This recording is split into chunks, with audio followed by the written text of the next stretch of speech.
funny. Yeah. So thank you so much for meeting. I really Yeah, of appreciate. course. I really enjoyed POG, and I wanted to learn more about your experience in terms of like what kind of like what made you kind of finally land on like the zero waste consulting that you're focusing on, and also sort of discuss maybe ways of improving or like um, instituting campaigns, because I'm on a like few different projects, and I was curious about your perspective as well in terms of the best approach. Hmm. Hmm. Okay, yeah. I mean, let's dive in. I'm open to talking about it all, and we can brainstorm and that kind of thing. So, Yeah. but yeah, I first started kind of in the environmental realm back in 2003, and prior to that, I was slinging fajitas and margaritas at a local Tex-Mex restaurant. So I was a server and a bartender for like 9 years. And and that was while I was going to UT, University of Texas in Arlington, up by Dallas.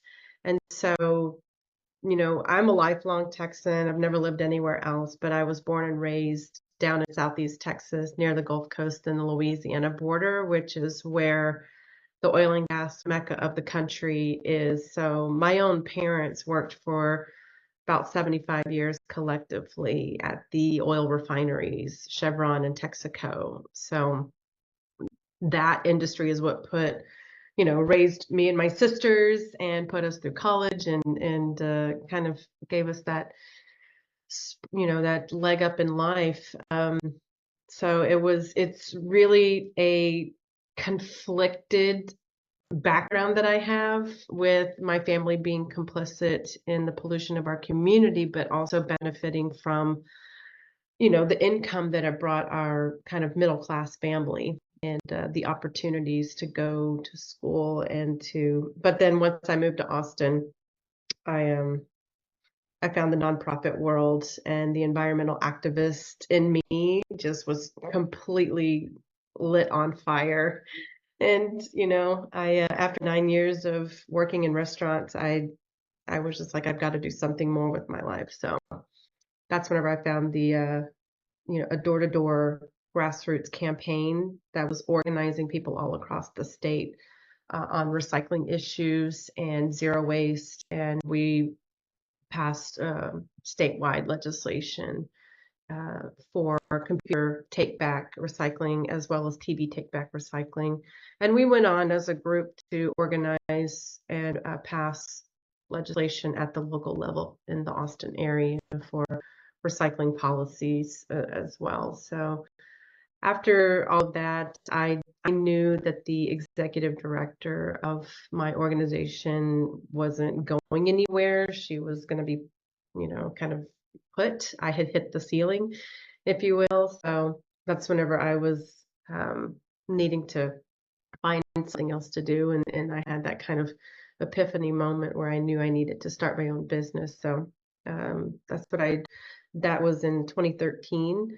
And I started my business with not much traction, and was able to, start doing some content creation and building out like business plan, that kind of thing. But I really didn't know what I was doing. And I went over all of this in the previous talk. Sure. I'm sure you remember some of it, but yeah, I don't know. I just started getting these contracts falling into my lap, or I would get referrals from elders in the zero waste space that have been doing this for 30, 40 years. And they were like, oh, punt this contract over to Stacy. And I'm like, okay, I don't even know the first thing. Of course you say yes, and then you figure it out later, Yeah, right? yeah. Yeah, yeah. But that's whenever and I had mentioned earlier in that presentation that I was just like, I didn't know what I was doing. And that's whenever I built up my team of elders, where I was on paper leading the project behind the scenes. I was feverishly learning how to do all of this kind of thing, in the background. So it was a good, big learning experience for me. But yeah, we're here. We are going on 12 years, and we're just trucking along and doing everything that we can to help our business clients, and to do outreach and to gain more business clients and support them any way that we can on these initiatives. So we really target waste audits, employee training, building assessments.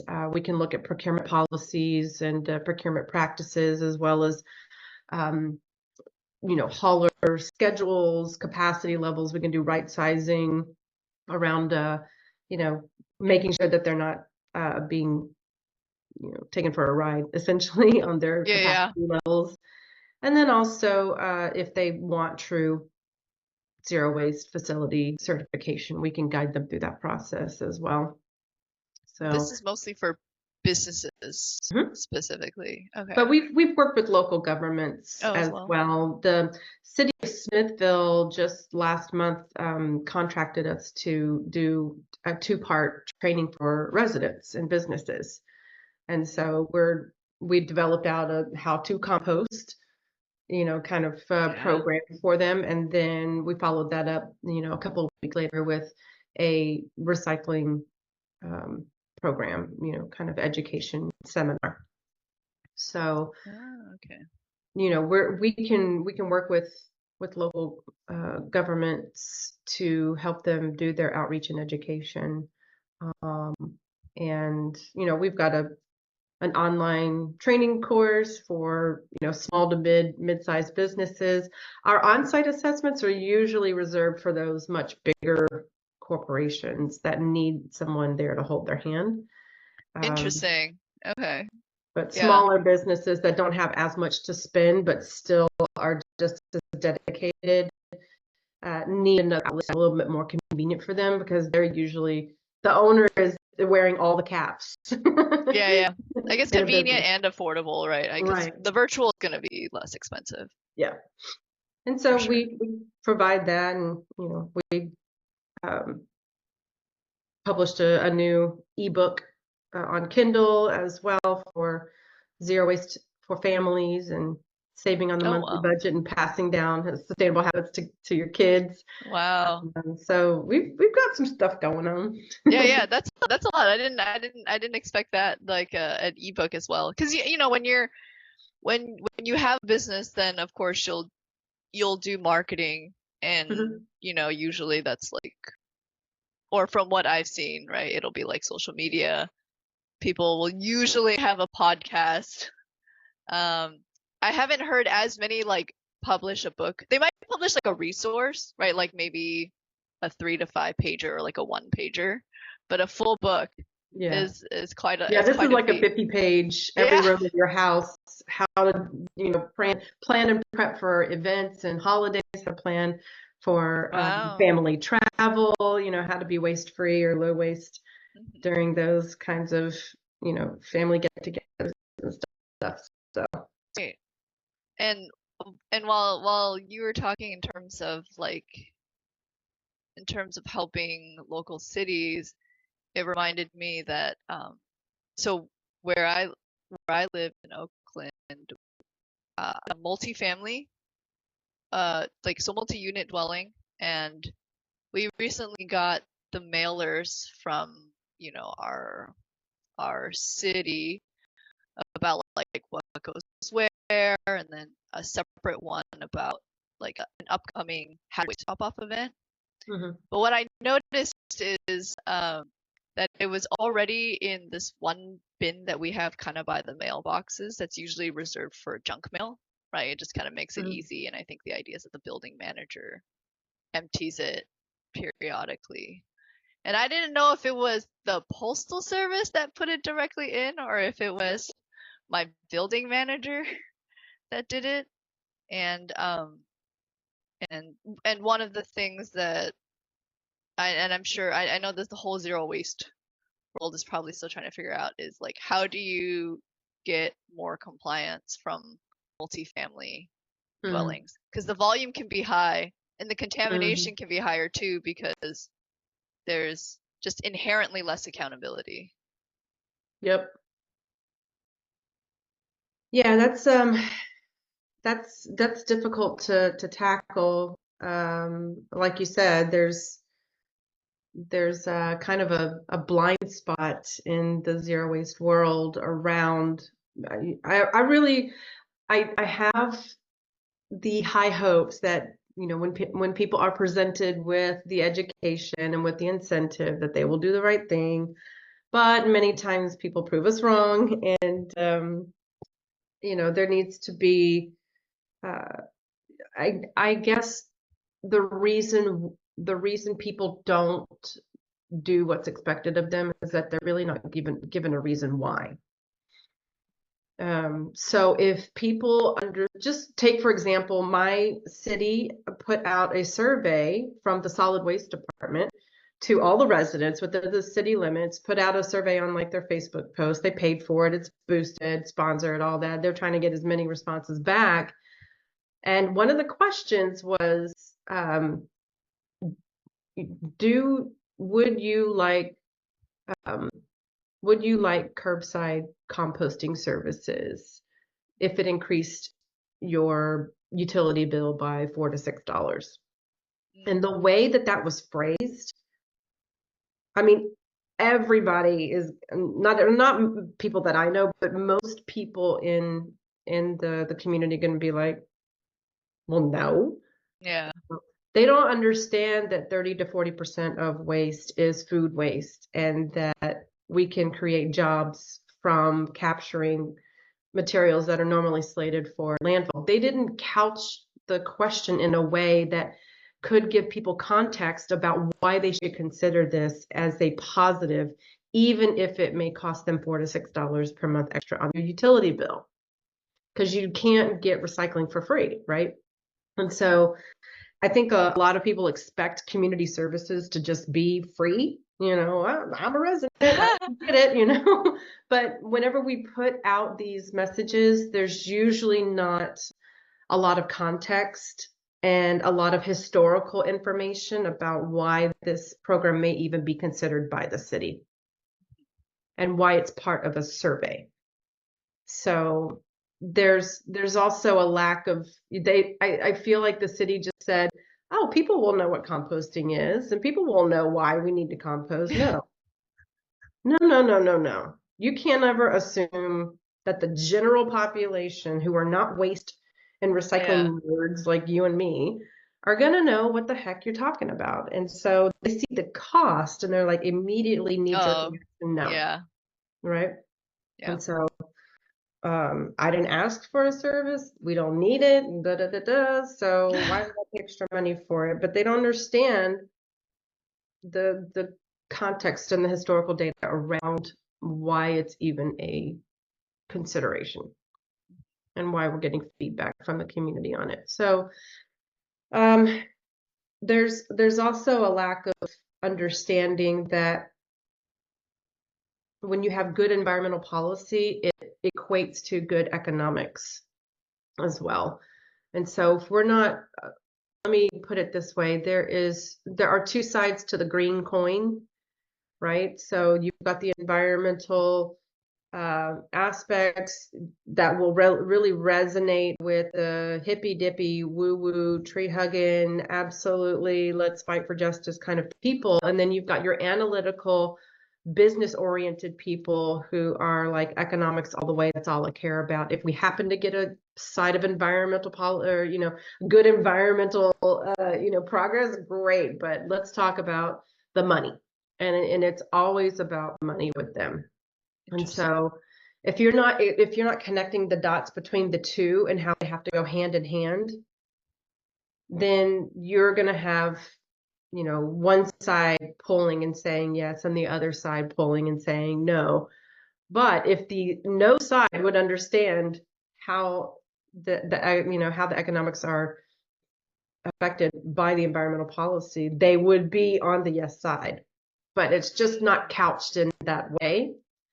So It's almost like you have to translate it.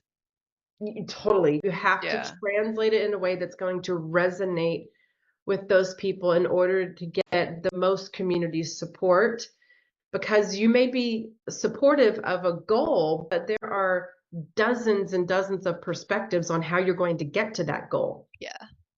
or why the goal needs to be achieved. Yeah. So to me, the cities usually put the cart before the horse, and they'll roll out a program and be like, ta-da, look at what we did for you. And then people are like, but I didn't ask for this. And it's going to cost me more. And, that's whenever they got their guard up. And so if you're not telling them, ta-da, we did this for you and our economy and local job creation and to build out the material markets in our community and on Yeah. and on and on to stack up the value to justify why we're charging an extra $4 to $6 a month on your Yeah. utility bill. They're just not getting it. Or they'll put the program out there and say, hey, comply. And then that's when people are just like, meh. Yeah. Especially Gen Xers like me, we're immediately like, Yeah. tell me what to You do. can't make me. Who do you think you're talking to? Yeah. Wow. Especially if you're a business owner. Business owners, get ordinances put on them all the time, and they're just like, Yeah. I don't even know where to start in complying with this. Like it's a 4-part process, and I've got to do this thing every year, and it just becomes kind of onerous and cumbersome. So Mhm. I Yeah. think doing the pre-paving to where there's wider acceptance because there's a higher level of education around it, and there won't be so much, naysayers. There won't be so much resistance because people Yeah. hate change, and that's Yeah. just human nature, right? Yeah. So It's if there's you a can strong inertia.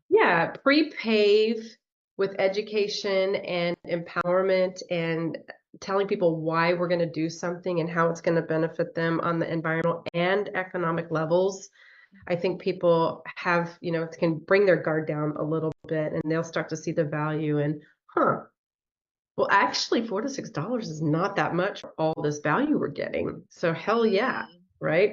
So you Ah, I start to see. just kind of play into um, getting in front of their fears.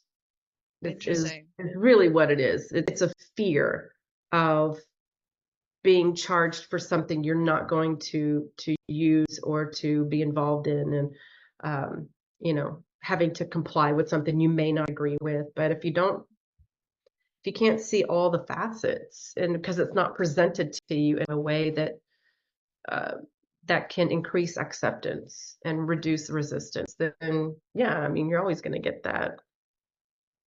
Okay. Yeah. And interestingly enough, in my city of Oakland, we recently passed a foodware and litter reduction ordinance, and one of the aspects of the ordinance is to require all restaurants to provide reusables for dine-in, Hmm. and that goes into effect in the middle of next year.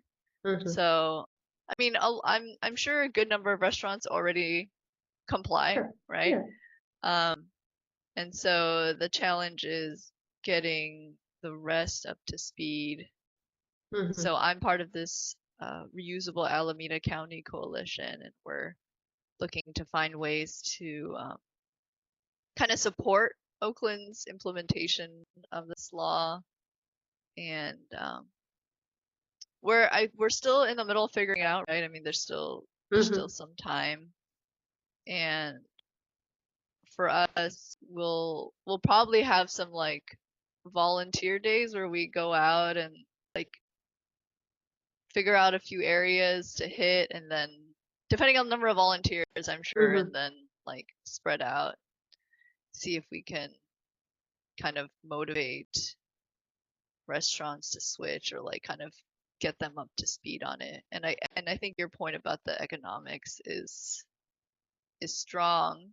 Um, and so yeah, I would say I do feel like people are very motivated by um, money on average, like than than environmental issues. And Hmm. so think for us, we'd have to show, and it does work out generally that reusables will save money in the long run. Kind of Right. like, you know, Hmm. you just have to wait. You have to use it enough times to get it to work out.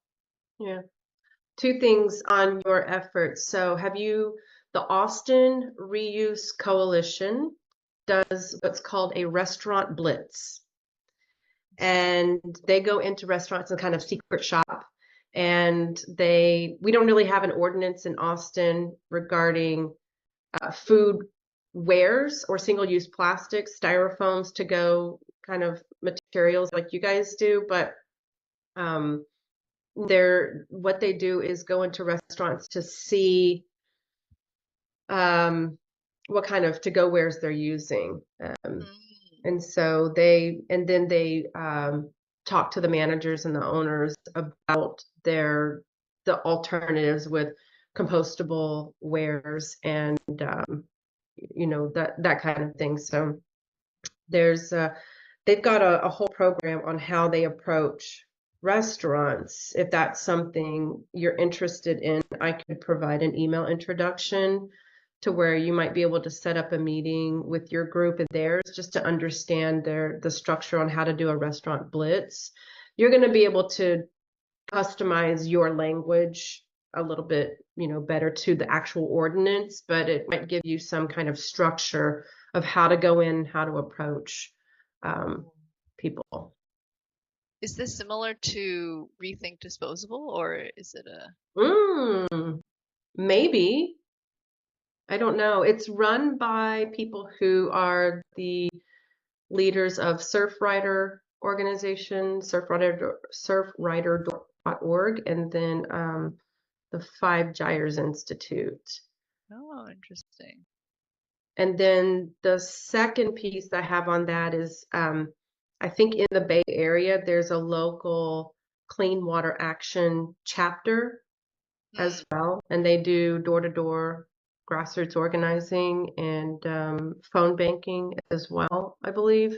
mm, So when we think about single-use plastics and styrofoam, those to-go containers, cups, and all of that, a lot of times that is what washes up in our waterways is the single-use bags, the plastic bags, and all that kind of thing. But Clean Water Action might be interested in doing like a sub campaign with you guys um, to email their list in Oakland regarding the city ordinance and to just provide additional support for interesting. you guys on education and awareness, and then practical tactics for people to comply, or for these businesses to comply.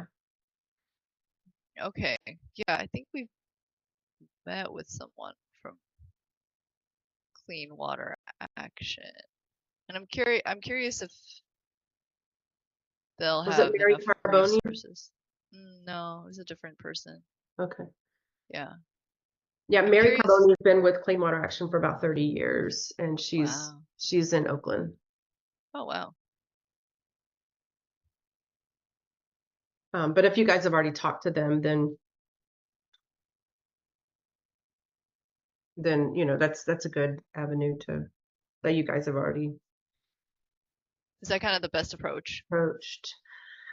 Yeah, I think as far as doing like widespread public education, and we're mainly talking about businesses here, so it's Yeah. it's mainly about people or organizations that have access to a business directory, or business organizations that have a directory of members that it's like the Chamber of Commerce, or BOMA, which is the board of multifamily apartment complexes. So these are business organizations.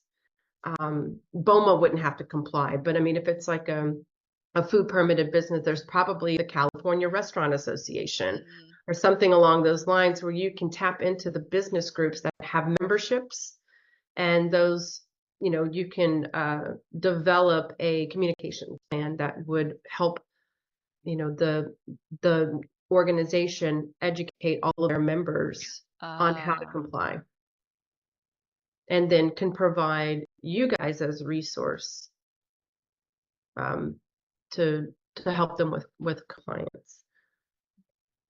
okay. Yeah, that's a good point.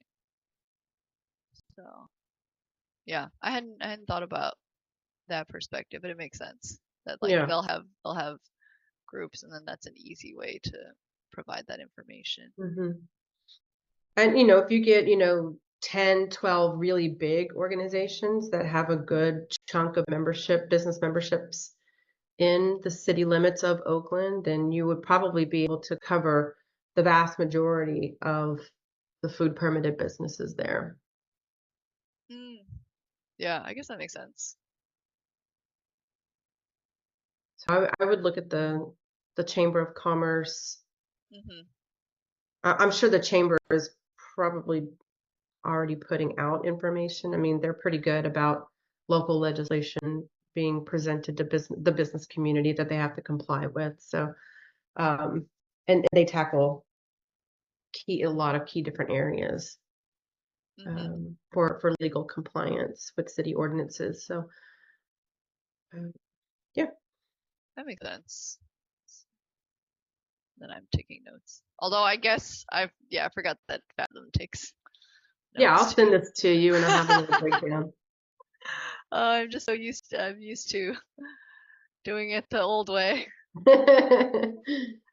Um, and another thing, oh, the nonprofit I work for, Race to Zero Waste, was interested in doing is that so what we do is during the summertime we have uh, eco pop-up stations where we teach people at parks or community events about where to put their discards, right? Compost, recycling, or landfill.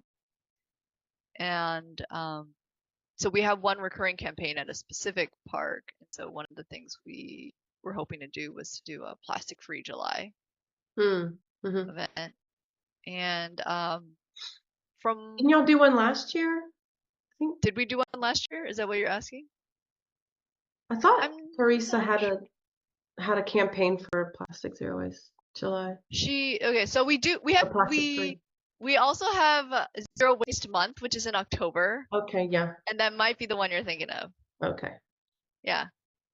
So I'm not sure if we did plastic free last year, or if not in the park. Like I'm sure we posted about it on social media. I'm not sure if we actually did stuff at our station. Got it.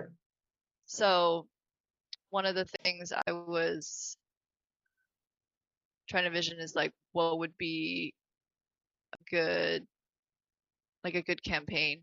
They have pledge cards and people can fill them out, maybe take a photo of themselves with it, um, and then take it home. But I guess it feels, in some ways, I guess I feel like that seems so small or like maybe Mm. not that engaging. That's, but maybe I'm like overthinking it. Because we what we usually do is we'll just have a table and then there are tubs, and then we'll probably have a tent if it's not too windy. Mhm, That's our main setup. mhm, So there's only like a little bit of space on the table for these cards. So it might maybe involve like a separate, maybe something separate off to the side. What are your thoughts? yeah, I think that sounds good. Another thing, like one of our clients is Boston University, and we just helped them organize a zero waste festival at one of their newer buildings, and they've got a spinning wheel, kind of like Wheel of Fortune, where you can do quiz questions. The city of Oakland might have a recycling game on its website. City of Austin has one. It's really cute where you can drag and drop, different pieces of discards into the Oh, different I have bins seen that. Oakland does kind of have that. thing. Yeah. So anything that you can do to gamify the whole approach. I mean, we're talking trash. It ain't fun. It ain't sexy to most people, right? But That's if we true. can make it fun and sexy, then people are most likely going to be like, oh yeah, okay, well now I understand this whole zero waste thing, so I get it now. So, and if you have games, it attracts the kids, and the kids are like, come on mom, I want to go see, they're Oh, drag the parents I over. see. Yeah. Clever. Yeah. Okay. So Yeah, it's a ploy to get the kids over that will drag their parents along, maybe kicking and screaming, but still. that Um, makes sense. but anything, even even you can get like a $10 pegboard at the Home Depot or wherever, and you can have just like you can, I guess, draw a trash can, a recycling can, and a compost bin, and you can color them, black, blue, green, and then you can say, you know, um, here's all these different materials, and it can be like actual materials, a styrofoam cup that is hooked onto a hook and you can take that hook and put it into the pegboard of where you think Oh, that interesting. should go, right? So you Interesting. can see when you're done with all the materials, the stream of trash, the stream of Oh, recyclables, and the stream of compost. Um, so you can have like the real life, styrofoam cup or banana peel or a plastic water bottle or an aluminum can, and you can just pierce them with like a metal, one of those tiny metal hooks, and they can interesting. plug them in where they think that the Oh, material interesting. should go. Yeah. Well, yeah, So it's a good that's like stand up kind of visual where they yeah. can see it. Yeah. Yeah. Yeah, this is really interesting because in some ways I guess it's a more visual setup because that's basically what we do, right? Like people have the stuff and we're Yeah. like, well, this is gonna go here, this is gonna go there. And I guess with the board it kind of advertises that more. Although it'll have discards that a particular attendee may not have, right? Like, Exactly. Yeah. If they come up with a banana peel and a Coke can, um, you're going to instruct them to put those things in the right bin, and then you're going to challenge them with materials that they didn't have in their hands originally, and go, okay, now what about this water bottle? All right, well, what about this tea bag? All right, well, what about this cardboard box? What are you going to do with that? What about this, this whatever, mm, trashy stuff you can think of, yeah, yeah, but they can, and they can even just point at it and verbalize, oh, I would put that in the trash. Okay, well, what about this? Oh, I would put that in the compost. Okay. Oh, I would put this in the recycling. Are you sure? Are you sure that that's where it's supposed to go? Give them a couple of times to answer, funny. maybe reevaluate, like, where does this really go if they get it wrong on the Interesting. first try? So Ah, it doesn't necessarily have to be, a pegboard, but if you can have the three bin system set up and just have a selection of materials and say, okay, we're going to go through each of these. What would you do with each of these? And see if oh, they're it's kind of like verbalizing. a bonus round, or Yeah, like it's like a either match or, game. Yeah. because I guess usually we only try to get people who like have stuff to throw away, right? Because part of it is like we're actively diverting. I guess this would be like either a bonus activity for someone who has discards, or an activity for someone who Who like doesn't? doesn't have any Yeah. discards but is Right. just like, oh, let me test my knowledge. Yeah, exactly. So test your recycling knowledge is a good way to kind of categorize it. And people be like, I'll take on that challenge. I'm a Californian, I've been recycling my entire life. That That's kind of thing. it's Or funny. they're a It's visitor from funny. Texas and have no idea what they're doing. Yeah, it's funny because I think very few people see it that way in terms of the challenge. Like usually I would say most people come over and then just kind of they'll do it and then they'll kind of go back. some people are like, "Whoa, this is, like it's great that you're here." Um, and then I think the bulk of people are kind of like in the neutral middle, right? They are like nice enough to pay attention, but not like enthusiastic about it. Right. And then we got a few people that are like uh in a rush, or like some are like Yeah. actively like, not having it, you know. Yeah, but that's Um, whenever you paint it as a challenge, right? So test your yeah. recycling knowledge, test your zero waste knowledge, however you want to Yeah, couch this it or is categorize it and be like, you know, yeah. And I'm so you kind think of you can recycle? yeah. And I'm kind of curious if we could even like make it more um like more in line with the plastic free July, because at the idea is that with the waste hierarchy, right? Like if you have it, then you want to put in the right bin, but like can we avoid having it in the first place? Because these are like consequences of like having it, or like it's still better for people to reduce and Right. reuse first. And I still think you I think the movements are trying to like message that Yeah. more for years, but it still hasn't Yeah. overtaken. Like recycling and compost are still like the biggest thing that people think of, right? Um, Yeah.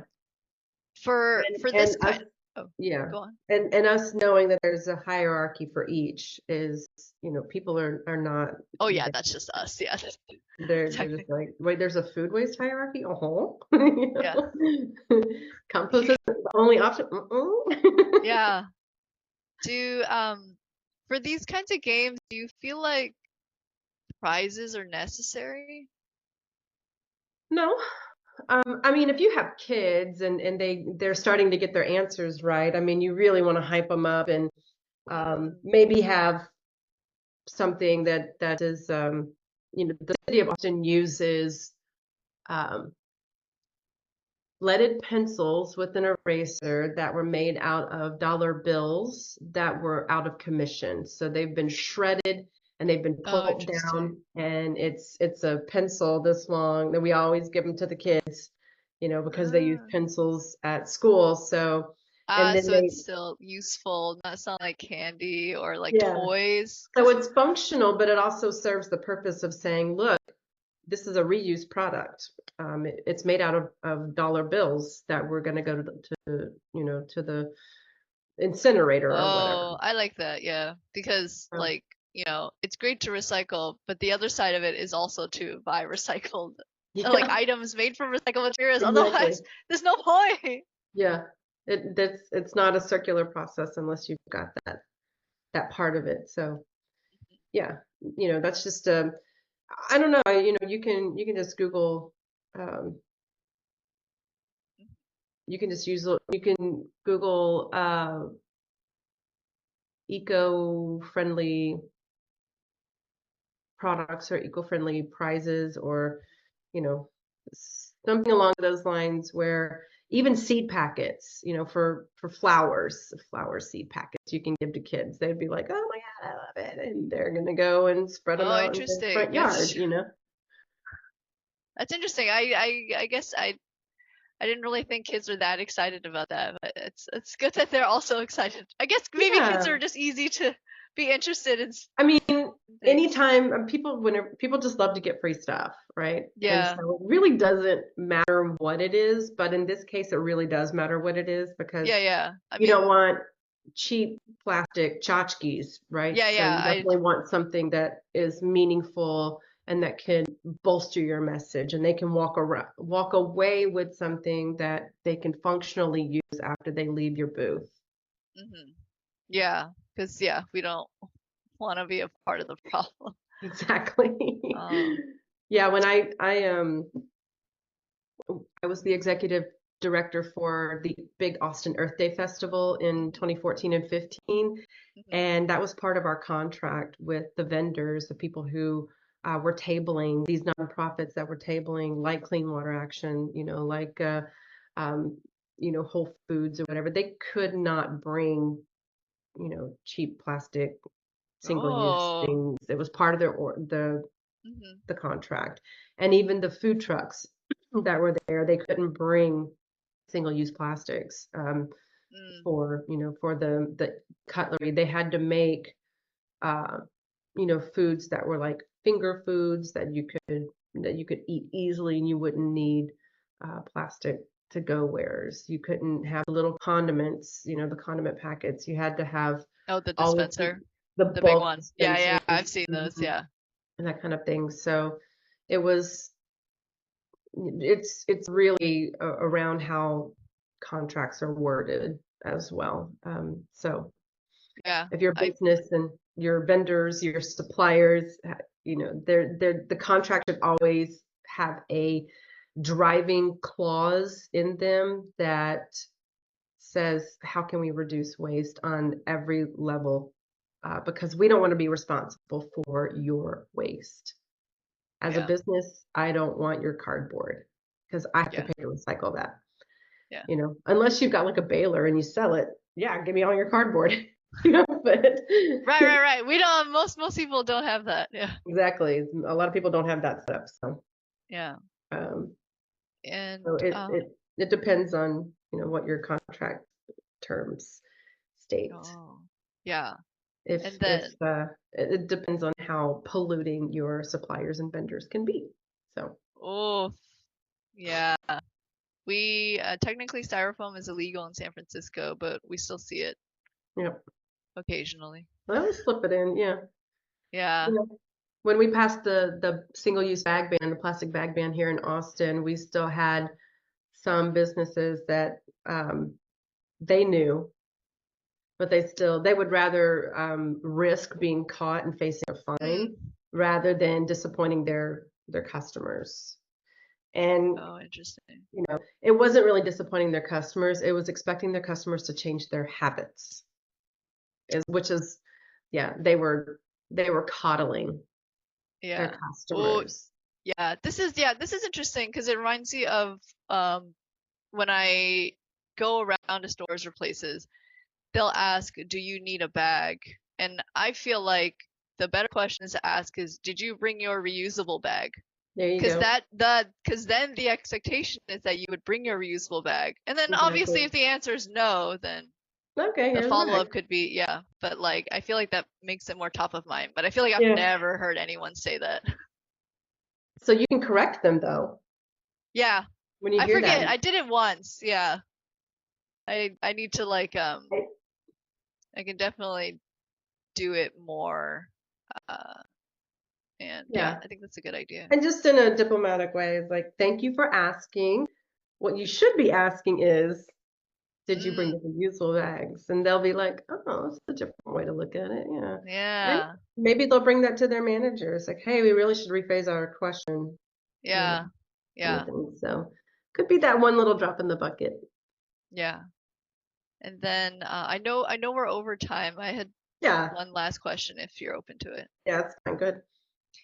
What were your thoughts about for Plastic Free July even having like pledge cards? How effective do you think those are in getting people to change their habits? Or if it's even sufficient to just have that extra visibility, even if people don't follow through with a pledge, right? Well, I think people just sign things to sign them, and maybe kind of that people pleaser mentality. It's like, oh, I'm really not going to do this, but I'll just sign it so she'll, get out of my Mm, hair kind of thing. But one thing that you could do to reinforce is to have them sign and then ask them the question, what are 3 things that you're going to do in July to be plastic free? And mm, then have them really stop and think about it and be like, okay, I'm gonna bring my reusable bags each time I go to the store. I'm going to request paper straws whenever I go out to eat. And I'm gonna bring my own Tupperware instead of, using the business to go wares. Interesting. So Okay. they can Yeah. really think about it. And so what they're doing is mapping out their own plan, and Yeah, yeah, like they're telling yeah. themselves, they're hearing it. Yeah, yeah. They're verbalizing. So it's just reiterating that I'm going to do these three things in the month of July, um, and I'm going to, make my impact. Um, Another thing that you can do is once they've signed the card, is just have them, not the signature side, but the reverse side that has a nice graphic on it or whatever, and the Yeah, race to zero waste. it just says like I name will, like not use single use cups or something like that. That's just all the card says. Yeah. On the other side, though, should probably be the race to zero waste logo and Mm, website on the back of the card. But what I was thinking is once they sign, they can take out their phone and do a selfie with the signed card, not showing yeah, their yeah. information, of course, and then they can post it that says I commit to a plastic free July and tag Race to Zero Waste as the Mm, participating organization to kind of get some stimulation social media wise around mm. their people, their friends and family seeing the commitment, and also starting to see Race to Zero Waste affiliated with the Plastic Free July movement. So, Interesting. Yeah. Yeah, yeah. That's good. Like hash it's good just promotional for the org. yeah, they can either tag your organization or just hashtag the Plastic Free July. But if there's a selfie, they've got uh, the internet forever. So there it is. You've made the commitment. Oh, yeah. And it's gonna pop up on their timeline every year, right? So That's funny. Oh, well, that's only for Facebook, right? I don't know if IG does the same. no, I don't remember. It's too many of them. I know. Too. But Okay. it's just another way to just to find. Main thing is that we don't let them get away with just a signature. That there's got to be something Mm, a little bit more in depth of how are you going to accomplish that commitment. And you can give them all kinds of different, 1 through 10. Pick three of these that you want to do, and just have a little sheet hmm. that they can walk away with, and they like a Yeah. little checkbox or something. Oh, Um, interesting. and it can just be like a little half sheet too, 5 options on one side, five options on the other side, little check boxes. And Interesting. they can check off the ones that they want to do, or they can take one and really commit to it, or they can take 5 or 6 and do the best they can around managing that many. But it's their choice. But if they have the Yeah, yeah. options of ideas of things that they can do, that are not too overwhelming, so that they'll actually stick with it, right?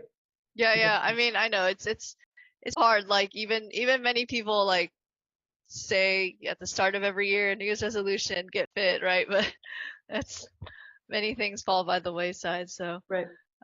it's always hard to keep commitments in general. Hmm. But I think you're the idea of maybe listing options, putting our org. Maybe we could fit all that on the back of the card. It kind of depends on how big it is. Well, are they leaving the card with you, or are they walking away with it? That is a good question. I I feel like it's better for them to take the card with them because then they have a physical reminder of like what they committed to. They can just like Hmm. stick it on the fridge or something. Hmm. And then if it has like maybe the cheat sheet options that you're talking about, that could help too.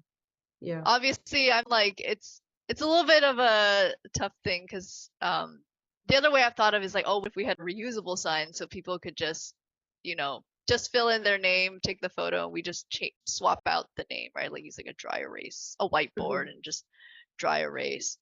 Um, I'm still kind of figuring that out. So the upside of that is that it's fewer resources, but then it's also easier to forget that you've made that commitment because you don't have Right. something that's reminding you of it.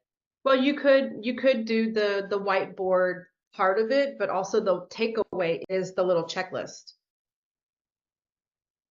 And it's Oh, on, okay. it's on like a good card stock to where it's not going to get Yeah. disintegrated or whatever. But yeah, Recycled paper, recycled from recycled paper, cotton. soy-based ink, whatever, but the logo on one side, and then on the other side is the checklist they can tack up on their Oh, fridge. interesting. And Okay. the kids Okay. can see it too, right? They're like, I want to do Yeah. this one, and Daddy's Yeah. going to do this one, and as a Oh, on family, the we're little going to do all checklist. 10, right? Yeah. We can dream. 10 sounds like a lot. Like I Well, don't if you even know got what it four is, like kids, 10 I of mean, anything. Oh, yeah, true. Kids don't have like understand limits. But yeah. they're Well, thank you. extreme. Yeah, yeah, yeah, I could see that. Well, thank you so much, Stacy. I really Sure. appreciate your perspective and Yeah. hoping to have a successful plastic-free July campaign. And if there's any way that I can support you, I would really love to do that because, zero waste is um, only as good as what we can all accomplish together, right? Like Hmm. locally and also, I guess, globally. Yeah. We think locally and we act Oh, that's locally what it was. Yeah. and think globally, right? Yeah, Um, for sure. so impacts have a ripple effect, and every little bit counts. So yeah, tell Teresa I said hello, and I'll be looking for your posts during Plastic Free July. I'll share wherever I can. Ooh, awesome. Yeah. Thank you so much, Stacy. You bet. All right. Take All right. care. You too. Bye. Bye.